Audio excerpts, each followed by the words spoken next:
the numbers actually. So correct me if I'm wrong, but here's what was listed directly from your study. Married by age 25 in the Yeshiva Orthodox community, 70% are men, 81% are married by 25 who are women. In the modern Orthodox community, it's significantly less married by 25, 47% men, 58% women. So far, does that sound about accurate? Sounds right to me. Okay, fine. But married by age 30, the Yeshiva Orthodox world, about 92% are married by 30. In the modern Orthodox world, it's about 81%. It's actually fascinating to me that, like, when you actually look at the Orthodox Jewish world, both modern and yeshiva, everything surrounding about like get married. By the time you're 30, I would assume though, like 81% of the modern Orthodox world, or even 92% of the yeshiva Orthodox world by 30 is actually a significantly low number, considering the fact that your whole, I don't want to say your whole goal in life is to get married, but like, who are we kidding? Like the 12-year-old Beis Yaakov girl can't wait to get married the second she's got a seminary. I mean, like your whole, like when you think about it, right? Yeah. So like so I don't know, like, were you surprised by that number, or, you know, based on what I'm saying, is that like, what's your take on that? I was slightly surprised, but not very, because even anecdotally, I know of like these large classes, it does seem like 1 out of every 10 is not married or so. But one of the major findings of the study was that it's taking people much longer to get married than they want. Although the other major finding is they do seem to eventually get married, the vast majority. Right. So kind of yin and yang. On the one hand, great people are seen by the age of 40, for example, it's like 98%. Right. But as you're saying, by the age of 30, it's only 80% of non-Orthodox are married. So a lot of people want to be married and are not married. So I actually have here, married by the age of 40, 96%, it was slightly more men in the Yeshiva Orthodox world that get married, 96% by the age of 40, 94% women. But modern Orthodox was really, when I say only 90% by the age of 40, it's like, right? Like, I don't know, like it's a lot of people unmarried. That's true. But I totally agree with you. People are getting married later, it seems like. Yeah, and remember that by 40 is the kind of, I put that cutoff just because to make sure I had a large enough sample size, but people keep on getting married. Sure. Non-Orthodox overall is kind of like later. I wouldn't call it delayed because some of it's cultural and intentional. Sure. But it's overall later. Sure. But people keep, it doesn't, I saw no cutoff. At no point was it like, oh, you're falling off the cliff and now people aren't getting married. Each chunk of time, and more percent of people were getting married. Yeah. And you could probably say Upper West Side is probably 3% get married, and you're looking at one of them. I don't know how familiar you are with the Upper West Side, but that place is Gehenna. That place is just unbelievable. Like, no one wants to get married. I'm sorry. I have to throw that in there. You haven't even lived there. Every episode, I feel like I have to like defend Upper West Side. It's a horrible place. Just spend some time there. Sometime. I have spent plenty of time there. It's a horrible place. I say if you spend 11 months there, you're put there from Ghana. But anyways. Okay. So wait, relax. Instead of sending people to death, just send them to the Upper West Side. Honestly, it's a lot worse. You'd rather be dead. Oh boy. But, oh my gosh. Anyways, yeah. Anyways, I was just gonna say the statistics itself, I personally I didn't think they were so low, because your point of the article, how I interpreted it, I could be wrong, was to show the crisis isn't people not just getting married. Like you were saying that, like, that is not the focus. And what you found out is more of like people are actually getting married. It's just later than they preferred. So that in itself, that idea, when I saw, you also had a graph of Yeshivish Orthodox men, Yeshivish Orthodox women, modern Orthodox men, modern Orthodox women. I was actually like very like surprised that the curve, both of them for like both sexes and both communities, kind of curved at the same time. And like the average age wasn't like crazy in terms of when men were getting married versus women.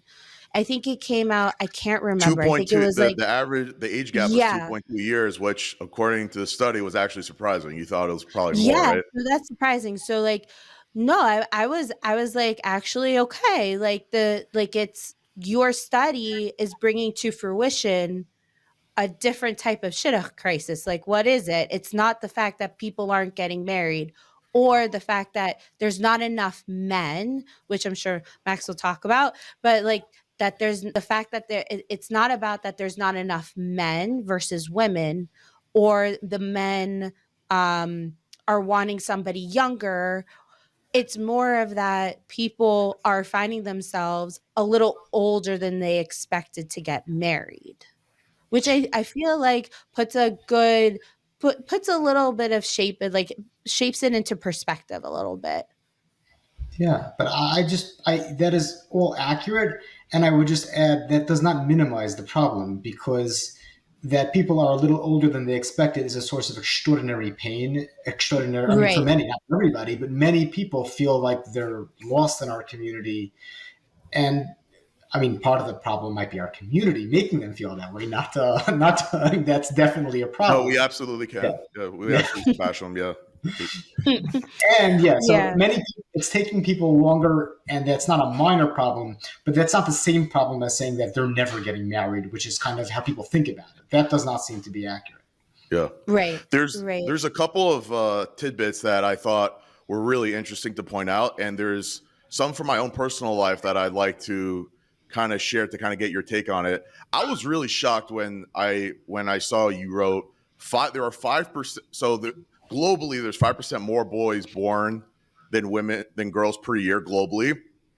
You got data from Lakewood schools that show approximately, which I honestly am like blown away that this is true. Lakewood schools show approximately 10% more boys than girls enrolled in school. I'm like, what the hell did that? I'm like, that's unbelievable. Yeah, Um, it is odd. I got that data off a website. I am not going to claim I am 100% sure, well, that's but still the like, only data I could find about the gender distribution in Lakewood. So I kind of said, if we're just going to, instead of making up numbers, at least find some data. yeah, And in that article you're reading, I said, if we just go with whatever data there's out there, it's maybe, and it turns out that there should be enough boys for girls. yeah, But I'm not going to say that I'm certain that data is accurate. right. So based on that, but then you also are quoted. It says among people over 35, the number of unmarried women could be 50% more than men. So I wanted to get your explanation on that. It seems to be counterintuitive. It seems to be contradictory. So what's your take on that? Sure. So remember you said before that something like 96% of men versus 94% of women are married Right. by whatever. So that's a difference of, I don't know, 2%, whatever. 2%, Yeah. but that's actually 50% more people. Because if you have, I don't know, 100 people, men not married, 150 women not married, then maybe a very small part of the population not married, but that's still a lot more men. Well, I said it wrong. That would be more men than women. Because even though these are small percentage of the population, if we're just comparing unmarried to unmarrieds, that ends up being that there's a disproportion. Does that make sense? I'm trying to. I'm not fully understanding it, but maybe you can explain it again. Sure. Imagine you have a pie, and you cut out two little slivers, Sure. and you give one to Chaim and one to Moshe, and each sliver is pretty small. But if you look at those, so most of the pie is still on the table. But if you look at those slivers, one of those slivers is a little bit bigger than the other sliver. But if you zoom in and say the whole world is just these slivers, then one sliver, the fact that it's a little bigger than the other one, actually could be 50% more. Because these slivers are so small to begin with that even a little bit, one sliver being a little bit more is 50% more than the other sliver. I got So you. in a world of 1,000 people, if 98% are married, that leaves only, 200 left. But those 200, so almost everybody's married. But among those 200, you could have a little bit more men married than women in terms of the whole pie. But comparing to each other, there's 50% more women than men. Is that clear enough? It makes a lot of sense, and it actually backs up my own personal experience. And it's funny that you write here, the data suggests a higher percentage of women than men are married up to the age of 30, but by 31, a higher percentage of men are married than women. I am 31. What's interesting is that, I don't know, ever since, I went to Skokie Yeshiva, when I was there, my experience was the yeshiva was fairly small, let's say 20, 30 guys maybe, and the amount of eligible bachelors, I would say it was like 2 to 3 people. And then meanwhile, there's a girls' school with 150 girls ready to get married in the next 12 minutes. So that was one. And just in my own life, and people think there are no single people in Teaneck when it's totally not true. I think Teaneck is actually phenomenal. Here's a plug for Teaneck. But I would definitely say, let's say there's 30 or 40 singles in this group, maybe 5 of them are dudes, literally. And what's interesting, I also read before your study, I don't know how much of it was a study. It wasn't necessarily, it was more based on not necessarily Shidduch crisis or not, but the OU study about, the challenges of singlehood by the OU. That article about not necessarily Shidduch crisis per se, but how single people feel. And I'll quote them as saying 7 of the 8 dating communities that they studied did report having more women than men, which may reflect a more heavily female single population. I don't think that's, again, that's not a study. You're a study. But I do see a lot more single women than men. But you also say that, I guess, by the age of 31, there are more women, I guess, that are unmarried.